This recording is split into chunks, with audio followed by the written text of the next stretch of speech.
Herru, það var ótrúlega auðvelt að þetta skipti. Það eru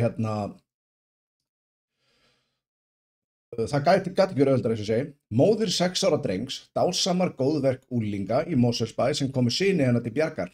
Margir fullorðnir gengu framhjá. Móðir 6 ára drengs í Mosfellsbæ segist hafa orðið orðlaus yfir góðverki 4 unglinga sem komu syni hennar til bjargar hann villtist á ferðum sínum og stóð í reiðileysi fyrir utan KFC við Háholt. Þegar unglingana, sem eru kringum 14 ára, aldur bar að. Litli drengurinn hafði tekið strætisvagn til að sækja bróður sinn en vissi ekki hvernig hann ætti að taka strætisvagnin tilbaka. Hann var símalaus og fann ekki bróður sinn og vissi ekki hvernig hann átti að komast heim. Móðir hans, Monika Eva Orlovska, greinir frá málinu í íbúahópi á Facebook. Mig langar að hrósa 4 unglingsstrákum og foreldrum þeirra sem sýndu í dag mikinn þroska, ábyrgð og náungakærleik. 6 ára gamli sonur minn skilaði sér ekki heim eftir frístund í dag. Það hlýtur að vera hræðileg tilfinning. Ég var við að hafa samband við aðra foreldra barna í bekknum þegar ég fekk skyndilega símtal. Einn þessara drengja hringdi til að láta mig vita að sonur minn væri einn á vappi við götu hjá KFC og þeir buðust til að bíða með honum inni þar til ég kæmi til að sækja hann. Forsagan er sú og honum datt í hug að taka strætó til að sækja bróður sinn sem var þá löngu komin heim að æfingu. Gaurinn var símalaus, fann hvergi bróður sinn og ekki alveg viss hvernig hann ætti að taka strætó heim.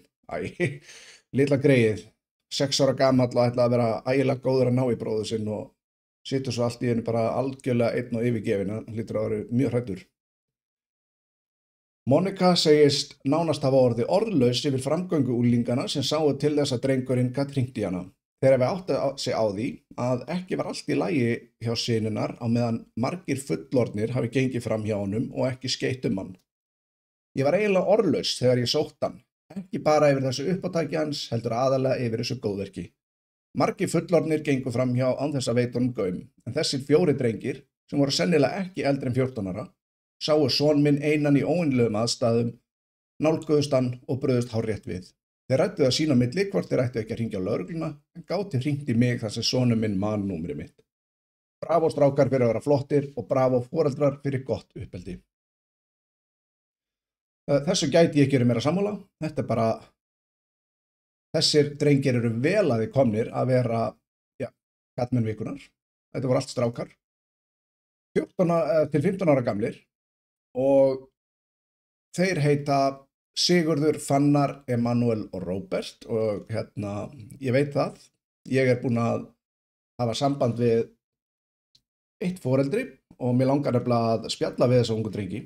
Það væri ógeðslega gaman að heyri þeim því að þetta er bara, svona sér maður ekki oft. Þetta gæti ekki verið flottara, þannig að bara bravo strákar. Það er svo gaman að sjá jákvæðar fréttir af unglingsstrákum í dag. Maður heyrir eiginlega, þótt að sé nógu jákvæðar hluti, þá heyrir maður eiginlega ekkert nema það slæma því að það er það sem að virðist vera keppst að setja á borð fyrir okkur.